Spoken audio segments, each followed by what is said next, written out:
Hello, so I'm back. I have just unboxed some really cool bits and bobs, many ants.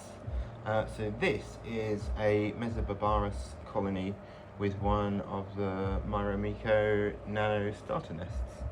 So you've got this little outworld at the top, and then in here, if I'm careful, is their nest. It's a nice, easy option to house them, and you get to watch them be active. These guys are a harvester ant, sorry. So they essentially will collect seeds, mash them up, and make what is called ant bread, which is really, really cool. I don't know the exact number of colony. I think there's about 25 or so workers. But yes, I'm going to start stocking these and everything that's here. Yeah, I love ants. A lot of you have seen the leafcutter ant colony that I have in the shop. In fact, let's have a look at those quickly. So it's a little hard to see at the moment as it's quite sort of humid in there. But essentially I accidentally knocked over the fungus. It got really, really big and then it tumbled over. But they're doing an insane job at rebuilding it. It's really difficult to see with all the humidity and things that are in the way. But what I'll do is I'll quickly get a closer up shot of it and you'll get a rough idea of what's occurring. So, although not the greatest quality shot, it gives you a rough idea of what's occurring. So essentially that was all one big lump, but I knocked it over. But all that white fluffy stuff is happy, fresh, healthy fungus growth. So they've repaired it really well, and yeah, they've straight back onto it with cleaning. They've been cutting really well, and they're just, yeah, cracking on with it. So that's all good. The leaf cutters are doing awesome. I feel like I haven't shown this for a while.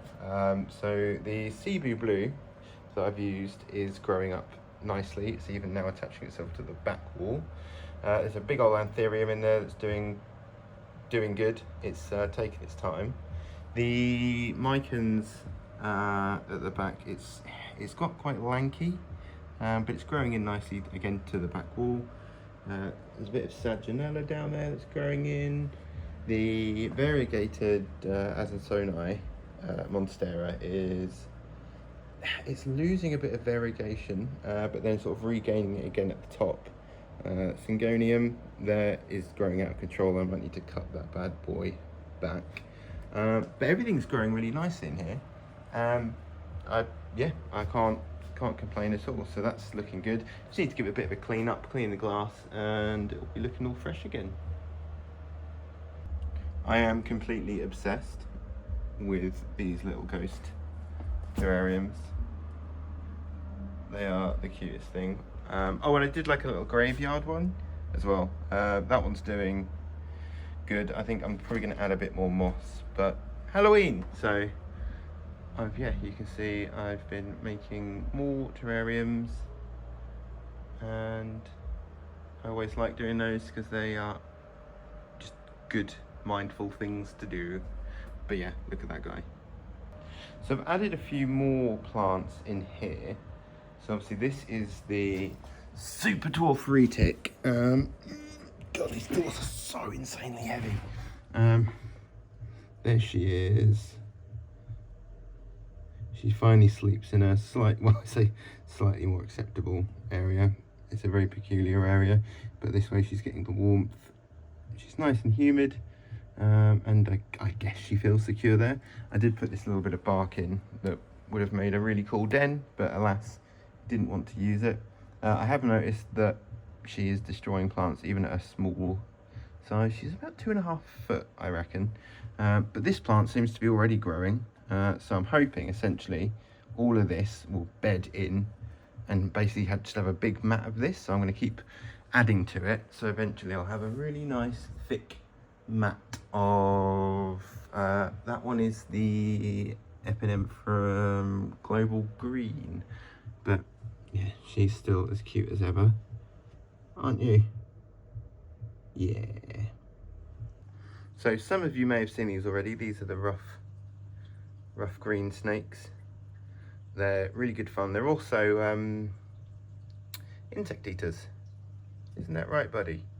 So they're currently taking out locusts, crickets, isopods, and I'm going to start adding spiders to their diet as well, because apparently they go nuts for spiders. This one's looking great and healthy. They're pretty good at giving you a rough idea of how they're feeling with their colour. If I remember correctly, if they're bluish, it's a humidity issue, and if they sort of lose that yellow, it's a different type of humidity issue. I'll need to double check, but these are super cute, aren't you? They're very interested in what's going on a lot of the time, but then they're very quick to just like nope out and run away. I've also had this weird plant come in, which is that one. I don't know, I think it's a fern. I'll need to double check. Apparently it will grow in mats, so I'm going to have a play around with that and see how I get on. I've got 1, 2, 3, 4, 5 of them, so yeah, I'll have a play with those, see how they get on. Still got a couple of these Monstera constellations left as well, which is surprising because they're at a really good price, but it is what it is. I can't force people to buy things they don't want. Yeah, loads of really awesome bits of cork bark and branching. I mean, this is just absolutely covered in lichen.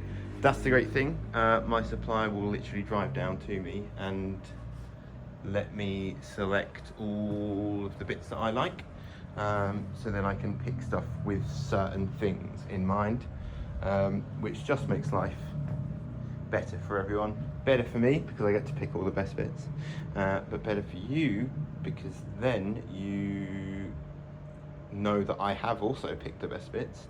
So when you come in, every piece that I've picked has got its own sort of unique use per se. So the tubes are going to be perfect for sort of smaller reptiles. The branching I pick, I try to go for sort of really naturalistic-y looking pieces that can make good sort of branching and perching for things like crested geckos, and then same for a lot of the cork barks. I try and get sort of slightly more interesting pieces that will have a purpose. So if you come in and just saying, oh, I need a particular shape for a cresty and I'm going to cover it with this kind of plant, I can then usually help you pick what you want. Oh, I redid the windows as well. Obviously that's the terrarium window. You can't really appreciate exactly. Upgrade the European eye lizard tank. He's currently shedding at the moment, so I'm just sort of leaving him be, but he's in a nice sort of 4x2x2 now. Why is that not focusing? There we go, with lots of just stuff. He seems to be enjoying it, but that's everything. It's been a fairly quiet week, apart from obviously getting all the ants and everything in. As per, I'm having to move around again, and I should hopefully be able to update you all with that next week. But that is everything for now. So thanks again for watching, and I'll see you in the next one.